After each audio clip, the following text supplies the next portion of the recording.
ng bayan, maasahan anumang panahon. Magandang araw po sa ating lahat. Narito ang update sa binabantayan nating si Bagyong Aghon ngayong araw ng Biyernes, May 24, 2024.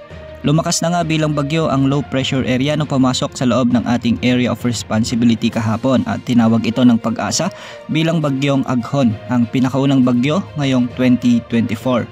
Ayon sa latest location nito sa ginagamit nating weather models, ang sentro ng Tropical Depression Aghon ay tinatayang nasa 200 kilometers silangan ng Surigao City, Surigao del Norte at taglay ang lakas ng hangin aabot sa 45 kilometers per hour, malapit sa gitna at pagbugsong aabot sa 55 kilometers per hour.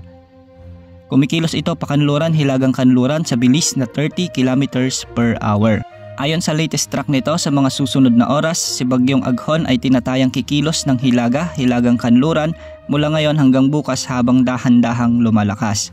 Ayon din sa track forecast nito, ito ay inaasahang kikilos ng malapitan o kaya naman ay maglalandfall sa paligid ng Eastern Samar bukas ng umaga bilang isang tropical depression o di kaya naman ay bahagyang lalakas bilang tropical storm. Pagkatapos ay dadaan ito sa hilagang kanluran sa silangang Visayas at pagkatapos ay lalabas sa katubigan sa silangang baybayin ng Bicol Region bukas ng hapon o gabi bilang isang tropical storm. Posible ring tumbukin nito ang Albay, Camarines Provinces at Catanduanes. Di rin inaalis ang posibilidad na babagtasin nito ang ilang lugar sa Southern Luzon gaya ng Quezon Province at posible ring lumapit sa bahagi ng Aurora. Dahil sa posibilidad ng mga pagbabago sa kilos nito, hindi rin inaalis na makaapekto ang outer bands ng bagyo sa Metro Manila at mga karatig na lalawigan. Sa linggo, si Bagyong Aghon ay magsisimulang mag-recurve sa direksyong hilagang silangan sa katubigan ng Philippine Sea habang patuloy itong nakakapag-generate ng lakas. Hindi rin inaalis ang tsansa na lumakas pa ito habang nasa katubigan at posible rin na mas maaga itong maglandfall sa Eastern Samar kaysa sa inaasahan. Hindi naman inaasahan na aabot ito sa super typhoon category, ngunit magdadala pa rin ito ng malalakas na ulan at bahagyang mapaminsalang hangin sa mga lugar na dadaanan nito. Posibleng typhoon category ang magiging pinakamalakas na intensity nito habang nasa loob ng ating Philippine Area of Responsibility.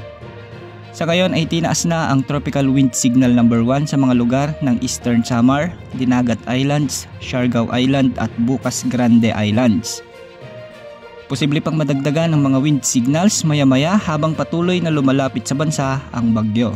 Ngayong araw ay posibleng makaranas ng malalakas na ulang aabot sa 50 to 100 mm ng mga lugar ng Surigao del Norte, Dinagat Islands, ang northern portion ng Surigao del Sur, eastern portion ng Southern Leyte at sa southern portion ng Eastern Samar.